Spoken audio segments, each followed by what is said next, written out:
नमस्कार दोस्तों, आज के हमारे इस वीडियो में हम आपके लिए छठी मैया की लीला की एक बहुत सुंदर कहानी लेकर आए हैं। बहुत समय पहले की बात है। एक बुढ़ी अम्मा थी, उनके एक बेटा और एक बहू थे। बुढ़ी अम्मा छठी मैया की परम भक्त थी और हर साल पूरी श्रद्धा से छठी मैया का व्रत करती। परंतु बहू नए विचारों वाली थी। वो पूजा पाठ में विश्वास नहीं करती थी। एक बार बुढ़ी अम्मा छठ पर्व करने की तैयारी कर रही थी। बुढ़ी अम्मा की बहू उन पर हंसने लगी और बोली, अम्मा, दुनिया कहां से कहां चली गई है। लोग आसमान को छू रहे हैं और आप आज भी इतनी अंधविश्वासी हो। पढ़ी लिखी बहुओं का छठी मैया की परम भक्त बुढ़ी अम्मा पर कोई असर नहीं हुआ। वो तो बस अपनी तैयारियां करती रही। बहू फिर बोली, अम्मा, ये सब बेकार की बातें हैं। इस उम्र में 3 दिन तक भूखी रहोगी तो खुद पर ही मुसीबत लाओगी। ना जाने क्यों भूखे प्यासे लोग खुद को सताते हैं। नई बहू की बातें सुनकर बुढ़ी अम्मा मुस्कुराई और बोली, बहू, शादी के बाद मेरे संतान नहीं हो रही थी, तब मैंने इन्हीं छठी मैया के व्रत को किया। तब छठी मैया ने मेरी पुकार सुनी और ये तेरा पति छठी मैया का ही प्रसाद है। तू भी इस वर्ष छठी मैया का व्रत कर, माता तेरी भी पुकार सुनेंगी और तेरी गोद भी हरी हो जाएगी। मगर नए युग की नए सोच वाली बहू किसी का कहा सुनने वाली नहीं थी। बोली, मैं पूजा पाठ नहीं करने वाली। सुंदर पति मिला है, जीवन में हर सुख मिला है, आलीशान घर है, दिन रात मस्त रहती हूँ। पूरे गांव में मुझ जैसा धनवान कोई नहीं है। सासू माँ इस दुनिया में कर्म प्रधान है। बुढ़ी अम्मा के लाख समझाने के बाद भी बहू पर कोई असर ना हुआ। वो नास्तिक थी। इतने में बुढ़ी अम्मा का बेटा वहां आया और बोला, ठीक है, तुम्हें पूजा पाठ नहीं करनी तो मत करो, लेकिन तुम मेरी माँ से झगड़ो मत और जाकर तैयार हो जाओ। छठ माता के घाट पर जाने का समय हो गया है। बहू बिना रुचि के उनके साथ घाट पर जाती है, लेकिन वहाँ पूजा करने की बजाय वो मेला घूमने चली जाती है।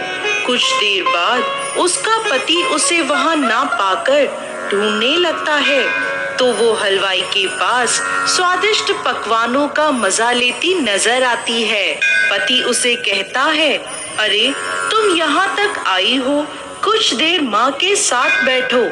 पत्नी झुंझलाकर बोली, ना जी, मैं पूजा पाठ में नहीं बैठने वाली, मैं तो मेला घूमूंगी। आप ही करो ये पूजा पाठ। पति वहां से चला जाता है और स्नान करने को जैसे ही वो डुबकी लगाता है, डुबकी लगाते ही वो डूब जाता है और जोर जोर से चीखने लगता है, लेकिन किसी को भी उसकी आवाज नहीं आती। जैसे ही बुढ़ी अम्मा को पता चला उसका बेटा डूब गया, वो जोर जोर से रोने लगी और छठी मैया से बोली, माँ, मुझसे तेरी भक्ति में कौन सी कमी रह गई जो तूने मेरी गोद सूनी कर दी। बोलो माँ, हमसे ऐसी क्या भूल हो गई। हम तो घाट पर तुम्हारी पूजा करने आए थे, तुमने तो हमारी दुनिया ही उजाड़ दी। माँ, यदि मुझसे जाने अनजाने कोई भूल हुई हो तो उसकी सजा मेरे बेटे को मत दो। ऐसा कहकर बुढ़ी अम्मा जोर जोर से रोने लगी। उधर मेले में शोर मचा कि घाट पे एक व्यक्ति डूब गया है। सुनकर बहू दौड़ी दौड़ी वहां आती है और देखती है कि उसकी सास रो रही है और उसका पति डूब गया है, तो उसे सदमा लग जाता है। वो जोर जोर से चीखती हुई बुढ़ी अम्मा से कहती है, मैंने पहले ही कहा था अम्मा, ये छठ के चक्कर में मत पड़ो, सब ढोंग है, अंधविश्वास है। और देखो, आज मेरा पति मुझसे दूर चला गया। ये घटना देखकर सभी लोग मन में छठी माता को पुकारते हैं, हे माँ, इस बुढ़िया की पुकार सुन लो।